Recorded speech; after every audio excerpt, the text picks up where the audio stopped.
Welcome to George H. Smith's Excursions into Libertarian Thought, a production of Libertarianism.org and the Cato Institute. A critique of Spinoza. In a previous chapter, I explained Benedict Spinoza's defense of freedom of speech and religion. These principles, along with his defense of democracy, might seem to make Spinoza an important figure in the early history of classical liberalism, and so he was, but only to a very limited extent. As I explained in the previous chapter, Spinoza defended the Hobbesian position that we have the right to do whatever we have the power to do.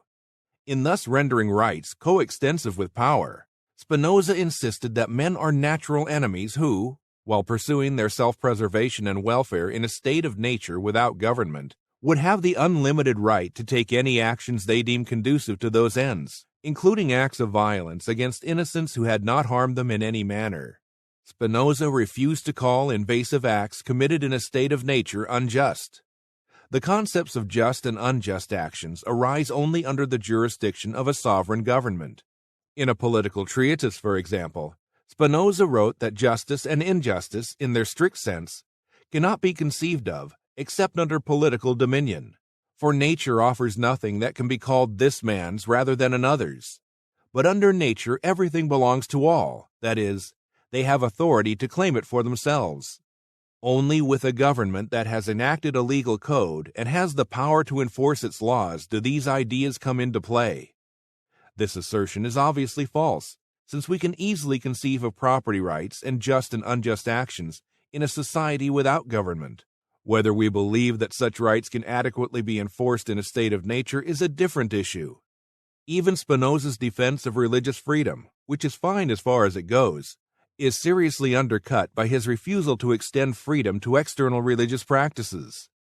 According to Spinoza, if we have an inalienable right to believe whatever we like, it is because our power to believe or not believe cannot be compelled by physical force or threats of force. Given that a government, like an individual, has the right to do whatever it has the power to do, we cannot properly say that a government has a right to dictate our religious beliefs, because no government can possibly accomplish that goal. But the same is not true of external religious practices, such as sacred rites and ceremonies.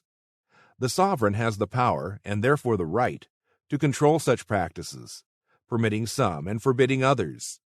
Spinoza, like Thomas Hobbes and some other critics of institutionalized religion, defended a position known as Erastianism, after the Swiss theologian Thomas Erastus, 1524 to 1583, according to which churches and religious practices generally should be under the absolute control of the sovereign secular state. Much of Spinoza's concern with religious practices lay in his understanding of the power that religion has to motivate human action, especially when a state issues decrees that are widely viewed as contrary to divine law. Churches, most notably the Catholic Church, had often served as a buffer or intermediate power between the individual and the state, and had thereby prevented the state from exercising its supposedly legitimate authority. That is why Hobbes, who agreed with Spinoza that a sovereign should not attempt to dictate the personal religious beliefs of citizens, but should control external religious practices, likened the Catholic Church to worms in the entrails of a natural man. Churches, moreover, were frequently behind political resistance, rebellions, and revolutions, so Spinoza demanded that all such institutions be kept under the thumb of the state to prevent such calamities. Since the primary function of government is to maintain peace and social order, anything that promotes seditious tendencies should not be allowed to roam free. The restriction applies not only to institutions, but also to seditious books and speech, which Spinoza specified as exceptions to his general presumption of freedom.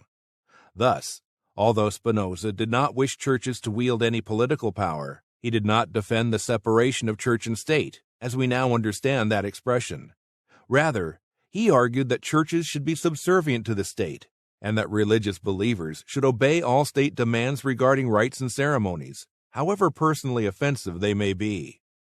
Thus, we see how Spinoza was a mixed bag from a libertarian perspective.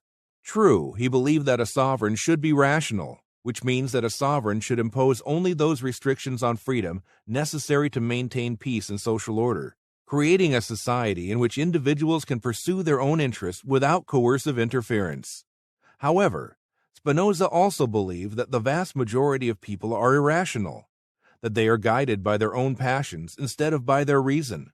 This, after all, is why they need a government to restrain their actions.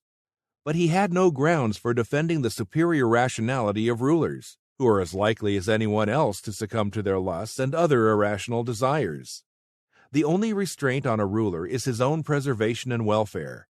So a rational ruler will not push oppressive laws to the point where citizens become so outraged that they attempt to overthrow him.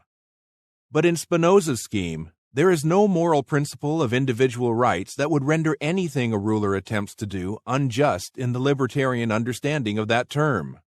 For Spinoza, therefore, there is no right to resist or even to disobey oppressive laws, much less a right to overthrow tyrannical governments. As he put it, however iniquitous the subject may think the Commonwealth's decisions, he is nonetheless bound to execute them. The rights of an organized political society, where the sovereign represents the collective will of the people, are rooted solely in the fact that the many are more powerful than the individual. As Spinoza put it, the body and mind of a dominion have as much right as they have power, and thus each single citizen or subject has the less right, the more the Commonwealth exceeds him in power. Let us now consider some brief objections to Spinoza's political theory. First, as noted previously, Spinoza repeatedly observed that most people are governed by their passions, not by their reason. Yet, he also argued that in an ideal government, rulers self-limit their powers according to rational calculations of utility. Rational rulers understand that tyrannical measures will ultimately diminish their power and are therefore detrimental to their own self-interest. But why would we assume that rulers are, or will be, more rational than the many irrational people they rule? If history proves anything, it proves the exact opposite. Many rulers throughout history would have been leading candidates for the first available vacancy in a lunatic asylum. Spinoza's rational rulers smack of Plato's philosopher kings. Both ideas are dangerously naive. Second, Spinoza used his theory of inalienable rights to argue that no ruler may claim dominion over freedom of religion and speech. But even if we agree that no ruler can possibly control those practices in every detail, it does not follow that rulers lack the power to make the attempt. The ability to achieve a goal and the ability to try to achieve that selfsame goal are two different things. Countless rulers have attempted to control the religion and speech of their subjects. However much they may have failed, they obviously had the power to make the effort and believed they would attain the desired ends. At the very least, therefore, if we follow Spinoza's identification of rights with power, we need to say that rulers have the right, since they have the power, to attempt to suppress freedom of religion and speech. Spinoza did not wish to end up at that point, but it does follow logically from his theory of rights. Third, the problems I have mentioned so far pale in comparison with the problems attending any attempt to identify rights with powers.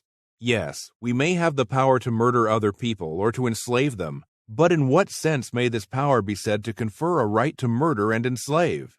There is serious ambiguity in any such assertion, which haunts Spinoza's entire discussion. Did Spinoza mean to say that our power to do X confers on us the right to do X in a moral sense? If so, then our right must entail a duty to others to respect our right to do X. But I highly doubt that is what Spinoza intended to say.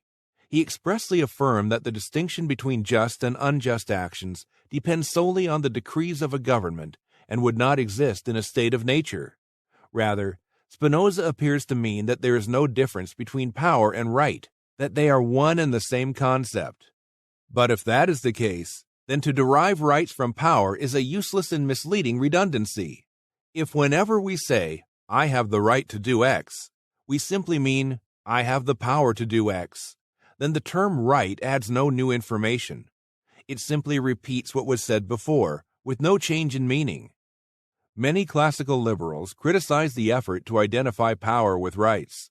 Whether they were criticizing Hobbes or Spinoza, or both, is not always clear. One of the best comments is found in William Wollaston's important book, The Religion of Nature Delineated. First published in the early 1720s, and running through 8 editions. The book was a bestseller in its day that attracted the attention of many better-known philosophers, including David Hume, Thomas Jefferson, and Jeremy Bentham. In considering the proposition that we have the right to do whatever we have the power to do, Wollaston wrote, "Power and right, or the power of doing anything and the right to do it, are quite different ideas, and therefore they may be separated, nor does one infer the other."